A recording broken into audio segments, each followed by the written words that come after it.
In 1913, this country was richer than France, richer than Germany.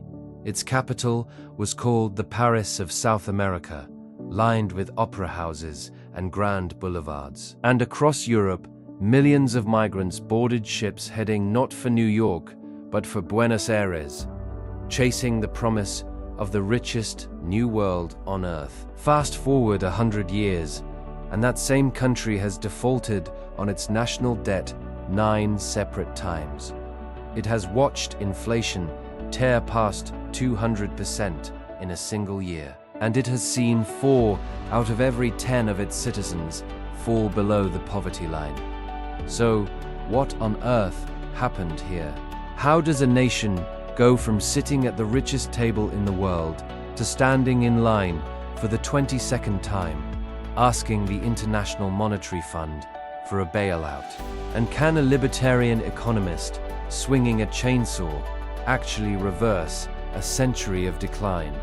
This is the economy of Argentina. On paper, Argentina should be one of the wealthiest nations on the planet, and for one brief, golden moment, it genuinely was.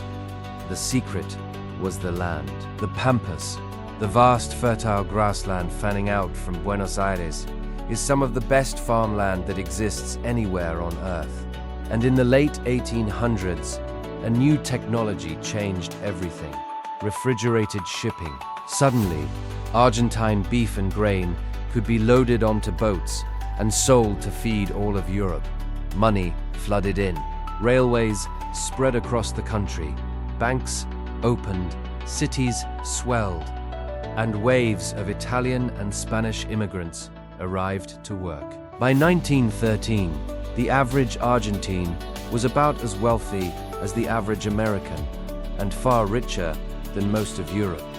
It looked unstoppable. And then, over the next 100 years, Argentina did something almost no other country has managed. It took all of that wealth, all of that promise, and slowly, decision by decision, gave the entire thing away. So, how do you squander a fortune like that? Argentina's core problem was never a shortage of resources. It was politics, and a habit it simply could not break, spending money it did not have.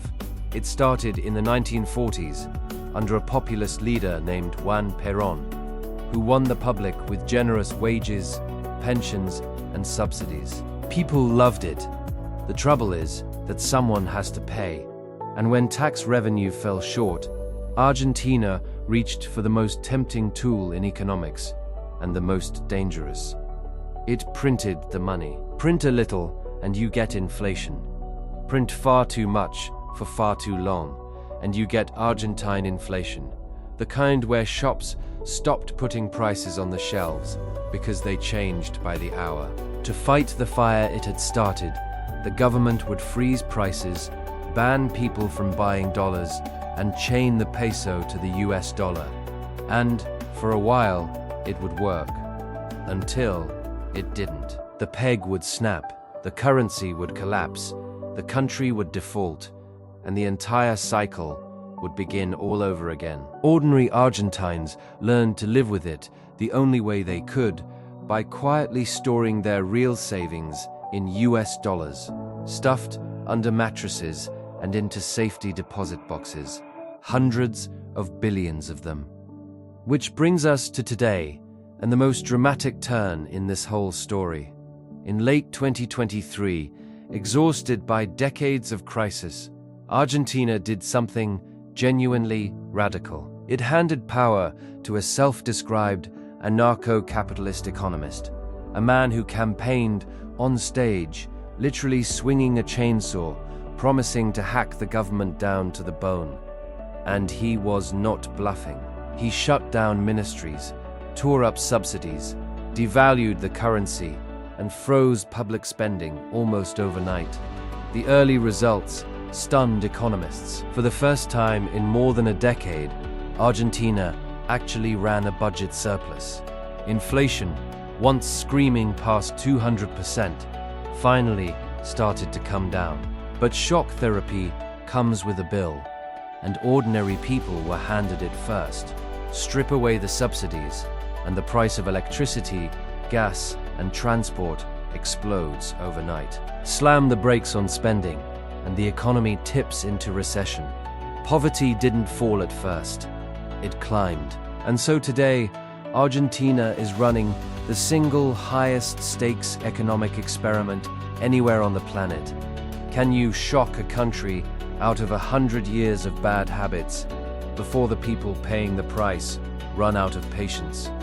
So, where does all of this leave Argentina on the Economics Explained national leaderboard?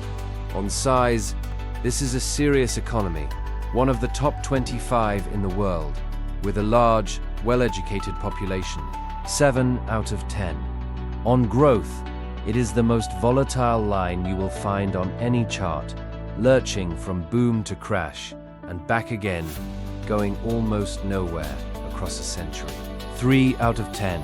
On stability and confidence, 9 defaults, chronic inflation, and citizens who trust a foreign currency more than their own.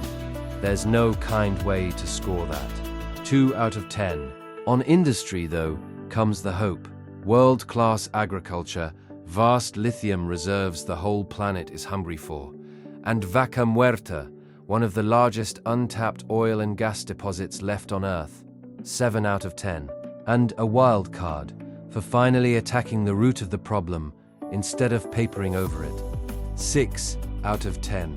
Argentina is the closest thing economics has to a cautionary tale and a comeback story playing out at the very same time. Living proof that no amount of fertile land or buried oil can save a country from bad policy. The way back is brutally, almost insultingly simple. Spend what you earn. The only question left is whether this time Argentina finally